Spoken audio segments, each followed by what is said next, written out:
مواطن من بلدية ولاد منصور ولاية المسيرة يتعرض للحقر والتهديد والإهانة والسرقة بسبب تبليغ عن ملف فساد في قطاع الصحة بولاية المسيلة. شاهد الفيديو. العدل. سيدي الرئيس، أناشدك، راني تحقرت سيد الرئيس، تقبلت في ولاية المسيلة سيد الرئيس. سيد الرئيس، بعد ما بلغت على تجار المهلوسات في مديرية الصحة بالمسيلة، سيد الرئيس بعد أيام تفاجأت بمجيء الشرطة الجنائية لولاية المسيلة، قاموا بالتفتيش المنزل تاعي وأهانوني سيد الرئيس، وقاموا باستدعاء الزوجة نتاعي سيد الرئيس.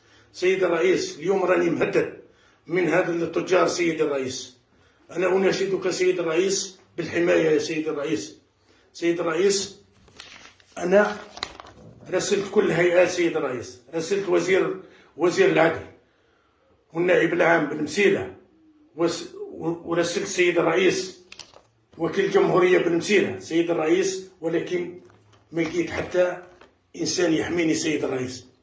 سيد الرئيس، الشيء هذا اللي قدمته قمت سيد الرئيس بالتبليغ على الأشخاص هذم سيد الرئيس. اليوم راني مهدد من الأشخاص هذم سيد الرئيس. سيد الرئيس، حقروني، لقيت الإهانات سيد الرئيس، شكيت للنائب العام سيد الرئيس مستقبلنيش، شكيت الوكيل الجمهورية بالمسيلة مستقبلنيش. سيد الرئيس، قمت بعدة شكاوي لوزير العدل، الوزير الداخلية، رئيس الحكومة، ورسلتك سيد الرئيس عدة مرات سيد الرئيس، وانا راسل فيه سيد الرئيس. عندي الأدلة سيد الرئيس، هاي وراها سيد الرئيس، والسيدي فيه كل الصفقات المشبوهة، وفيه كل تجار المهلوسات بمديرية الصحة بولاية المسيلة سيد الرئيس. واليوم سيد الرئيس راني مهدد بالقتل من الأشخاص هذا سيد الرئيس. نطلب منك سيد الرئيس الحماية سيد الرئيس، وإرسال لجنة للتحقيق سيد الرئيس لكشف هذه الملابسات وتجار المهلوسات والصفقات المشبوهة مديرية الصحة سيد الرئيس. أنا مواطن بسيط سيد الرئيس، راني خلاص سيد الرئيس، ما قدرتش نخرج من الدار تاعي سيد الرئيس، راني مهدد منهم ومهدد من سيد الرئيس. درت شكوى على الأمن، دخلوا للمنزل تاعي، سرقوا لي 5 ملايين سيد الرئيس، وسرقوا لي الهاتف تاعي، داو لي الهاتف وداو لي كارت ميموار سيد الرئيس، وداو لي جواز السفر تاعي سيد الرئيس. ولكن سيد الرئيس، العدالة في المسيلة ما استجابتش لي يا سيد الرئيس، إلا جهة واحدة سيد الرئيس، هي وزارة الداخلية ومديرية الأمن بالجزائر والمفتشية الجهوية البليدة، هما اللي نصبوني سيد الرئيس. أما العدالة سيد الرئيس في المسيلة ما كان السيد الرئيس، راني نقولها لك سيد الرئيس. النائب العام طلبت منه استقبال سيد الرئيس، ما استقبلنيش. استقبلوني المساعدين سيد الرئيس، وقدمت لهم كل المستندات سيد الرئيس، وقدمت لهم كلش سيد الرئيس، ولكن واحد ما سمع لي سيد الرئيس. نطلب منك الحماية سيد الرئيس والتحقيق في هذا الناس سيد الرئيس، تجار المهلوسات مديرية الصحة بالمسيلة سيد الرئيس، وراني مهدد منهم سيد الرئيس. كل الأدلة هي هنا سيد الرئيس، والأدلة هي هنا سيد الرئيس، بعثتها لك سيد الرئيس، وبعثها لوزير العدل ورئيس الحكومة ووزير الداخلية.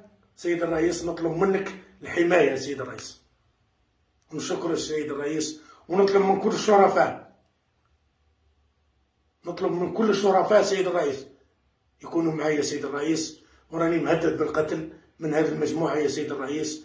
واليوم سيد الرئيس رحت للأمن تاع المسيلة فرقة الجناية، قلت لهم الهاتف تاعي وجواز السفر تاعي ولكارت مروار وعلى ال5 ملايين اللي سرقوها سيد الرئيس. قالوا لي ماناش احنا، راه وكيل الجمهورية بالمسيلة هو اللي دا كل السيد الرئيس، قالوا لي راه عنده كل السيد الرئيس. بعد ما رحت للبليدة سيد الرئيس، كي رجعت هنا للمسيلة ورحت لهم، رجعوا لي جواز السفر تاعي، ومازال سيد الرئيس ال5 ملايين، ومازالت الكارت ميموار تاعي سيد الرئيس. ونزيدك سيد الرئيس، كاين شخص لحقوا ليه وحقوا معاه وقالوا له تشهد على السيد علي والصالح نخرجوك من القضيه، وهو داير لي اشهاد سيد الرئيس. نطلب منك الحمايه سيد الرئيس، نطلب منك سيد الرئيس تحقيق في القضيه نتاعي هذه، والتحقيق في هذا التجار المهلوسات والصفقات المشبوهه بالصحه سيد الرئيس. هذه كل تسربات سيد الرئيس، وقمت بالتبليغ بها، بالتبليغ في الاختصاص في تاع ولاد منصور سيد الرئيس. ولكن اليوم تفاجأت بالشرطه سيد الرئيس تبع فيا، والمافيا تاع التجار هذم سيد الرئيس يتبعوا فيا. ولكن سيد الرئيس رسلتك ورسلت الجهات الكل، وهذا الفيديو درت لك سيد الرئيس باه تسمعني يا سيد الرئيس على الحقره هذه، والتهميش لا من التجار لا من الامن تاع المسيله سيد الرئيس، النائب العام تاع المسيله سيد الرئيس ما استقبلنيش، وخاصه وكيل الجمهوريه سيد الرئيس بالمسيله ما استقبلنيش خلاص سيد الرئيس.